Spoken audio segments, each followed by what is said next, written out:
Hi, this is Wendy. Welcome back to my channel. Today we're gonna move on to Manaus, where I went after Rio. So I think we're gonna do that chronologically and talk about every place that I've been to, starting from Rio. And then after, I'm gonna talk about all the small trips I did this year, like earlier this year. So let's get straight into it.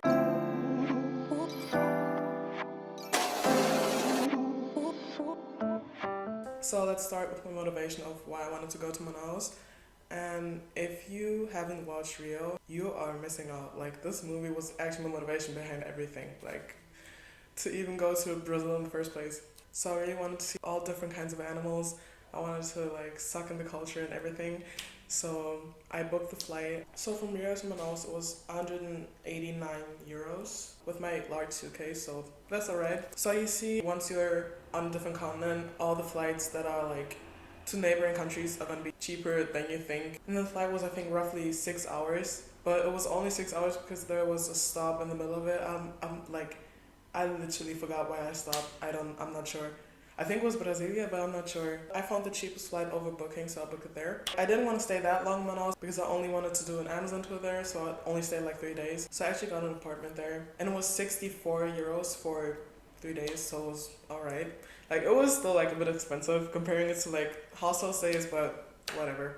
The first thing I would advise you to do when you land in Manaus is just get a strong mosquito spray, because it is the Amazon, you are in the Amazon, it's gonna be dangerous because of dengue. I actually got the vaccine in Germany. Before I even got to Rio, I got the vaccine for dengue. But you need like two, and I just got one. The second shot of the dengue vaccine you need to take like 6 months after. And I just did like all my vaccines like 1 week before I left for Rio. I did everything in a rush. If you do that, like plan in advance. Don't be like me, don't do everything 1 week before. And one thing about mosquitoes in Rio and in Manaus as well, they don't sting you from your knees up. They only sting you in your feet, like calf area kind of. I don't know why, it's weird, but yeah. Really need to make sure that you use your mosquito spray on your lower body like a lot. Because if they sting a lot, like they eat you up. But I also heard from friends that they don't have the dengue vaccine where they're from. Like people from the US that I've met, they don't have that. I don't know if they have it now, but like when I was there, they didn't have that. My friend from Austria, she told me that they have it there as well. But they told her the effects of the dengue virus is going to be like even worse if you only get one shot instead of two. So she didn't take it because she also medication stuff 1 week before plan in advance, so you won't have to go through those kind of problems.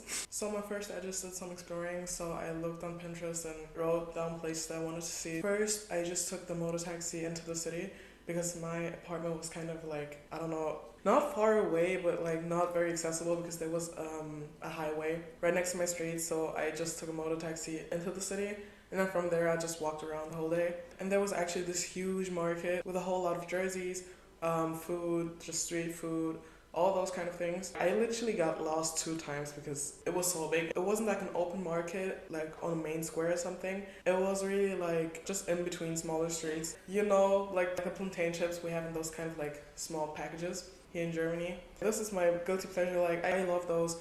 And they had them everywhere.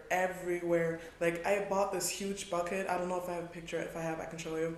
This size of a bucket full of plantain, and it was only €1. I ate that for like 2 days straight. So yeah, like Manaus isn't really like a city to like be in and stay in for like a longer time period because the city itself doesn't give you much. Like, there isn't much to do, there isn't much to see. Like, there are some like historical things you can see, but like after a day you don't really have any more like business in the city. Like, the next day was the day where I booked an Amazon tour. And for that, I was so excited because I had this expectation of seeing like a lot of animals, of seeing like a lot of culture, just going to like deep into the Amazon because like it was a full day, 10 hours or something. In 10 hours, you can do a lot. Like, now it seems like a bit like short, but I thought, okay, you can do a lot. It's 10 hours, could be worth it. Retrospectively speaking, if I would be there another time, I would book like an overnight thing because I think then they would give you more of a like authentic kind of tour, because my tour was really like just scratching on the surface. Parts of it were nice, but the main thing, I don't know, like I'm not sure. And there was lunch included, so that was nice. But yeah, from the start, like the first stop we had was the dolphin viewing. You know, there are dolphins that are blue, like the normal ones that you see like in a lot of places, and then there are like river dolphins that are pink. And that was our first stop. We got on the Rio Negro, which is the river that crosses Manaus, and we crossed that. I think we were on the boat for 10 minutes or something, and then we were already in the corner where there are a lot of like dolphins apparently. And I thought we were just like gonna view them and just, I don't know, like try and spot them, but they were trained kind of. I think the people there like trained them already so they can show them to tourists and just, I don't know, make money off of them. So we actually could get into the water, and then there was this guy, he had dry fish in his hand, and then just like, I don't know, got the dolphin to jump up, and they actually look kind of like scary. They have the tiniest eyes, and like you would constantly feel something like touching your leg.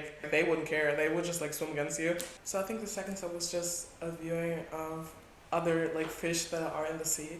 Those things just look like so prehistoric. They would feed them to, I don't know, make them like grow bigger, and as they were like throwing stuff into the water, it would just look like the fish were killing each other in the water. They were kind of like piranhas, but like 2 meters long. You could pay them to feed the fish as well, but I'm not doing that. And I forgot, on the way going there, we would pass like the spot where the river changed colors. And like in one spot you could actually see where the different colors touched, but they couldn't mix because the density was different. So it would just be like a straight line in the water, which is like another attraction, I think, like touristy attraction. So we saw that. After that, we just went for a buffet, and it was like the most amazing food there. It was, and they have this food which reminded me of the food we have in Angola. It's just like white beans with palm oil that makes like a orange kind of sauce. And I was craving that for like a month. Like ever since I got to Rio, I was craving that because we eat that so much at home. And they have like a similar kind of thing. They just mix it with coconut milk. And it may sound strange, but it was so delicious. Then we just went on a short trail that was there. And the whole journey, like my whole time in Manaus, like the day where I went exploring and the boat tour, I didn't get stung by one mosquito. Like not even in the Airbnb, like I didn't get stung ever. But then when we did the short trail, I was getting eaten alive. Like it was so bad. I was taking one step and then both of my legs were just covered in stings. So get yourself a good repellent. The tour guide was actually really funny. He was really invested in the whole like journey. I was sitting all the way in the front. The driver and the tour guide would just sit like right in front of me. They started a conversation with me and they were like, oh yeah, where you from? And I told them that I was from Germany, but like I'm half Angolan. I don't know why, but they were just like so shocked. I was like, oh what? That's so amazing. And then he actually got up and he was just like, hey everyone, so let's just do like a quick round of like introducing ourselves. He was just telling my life story. It was really funny. He was just like, yeah, right here in front there's Wendy sitting and she's from Germany, but she can speak Portuguese. She's half Angolan, so let's just try and talk more to each other. If you want to talk to her, you can talk to her. She speaks English and Portuguese. It seemed so strange initially, but when we got off the boat, when we were at the next attraction thingy, there were actually people like coming up to me and just like talking to me. There was older lady and she was just like, oh, are you Wandy, like the one the guy told us about? And I was like, oh yeah, like yeah. And she was like, oh, I used to work in Angola. I did some like business stuff there and all that. And I was like, yeah, it was really funny. But yeah, I got to meet like a whole lot of interesting people there because he was so encouraging to people talking to each other. Yeah, and then after that, we had the tribe visit. And I was actually excited about that. I shouldn't have expected so much. I shouldn't have expected so much from this kind of thing. Because when we got there, you instantly like caught the vibe of that being like displayed as like a human zoo kind of. Like it was really strange. We got there and I saw an alligator like in the water. Like when we got off the boat, there was like a head like peeking out of the water. There was also like a snake there. But yeah, we got off the boat, and the thing is, it was really touristy and really like commercialized. Like I didn't even want to stay there. It felt really like made, like the people made that just for other people to see. We got into a house kind of, and then there were people that lived there. They would perform a ritual, and the thing is, the whole behavior of the tour guide and then the people performing there was so strange. Just like this, it's okay to take pictures, You could pay to get your face painted, and then there would be people there holding like sloths and alligators as well, like baby alligators and snakes and parrots, just to be like, oh, you can pay and you can hold it and stuff. And then after they performed the ritual, the tour guide actually also said like, oh yeah, do you want to take pictures with them? Like they can line up there and then you can take a picture of them. And it didn't feel, I don't know, I wouldn't do that again.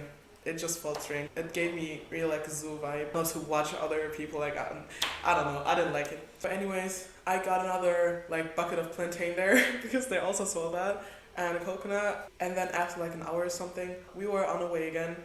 And yeah, that was the whole day. Then we got back and I went back to the apartment, just got some dinner on the way. That was the day. That was my time in Manaus. Like, this was a quick story time. But just some tips for you if you go to Manaus and you want to do like a river tour kind of thing, like deep into the Amazon. Make sure that you book a tour that is 4 days in the Amazon, actually like overnight, or like 3 days. Just really like an overnight thing, because then I think you would actually get a taste of like Manaus and the Amazon and the people there and the animals there, because I think that's not as touristy and commercialized as the thing I did, unfortunately. But yeah, that was Manaus. My next destination was Peru, and I'm gonna talk about that next. But yeah, I hope you enjoyed. Thanks for listening. Here are my socials, and I'll see you next week. Bye!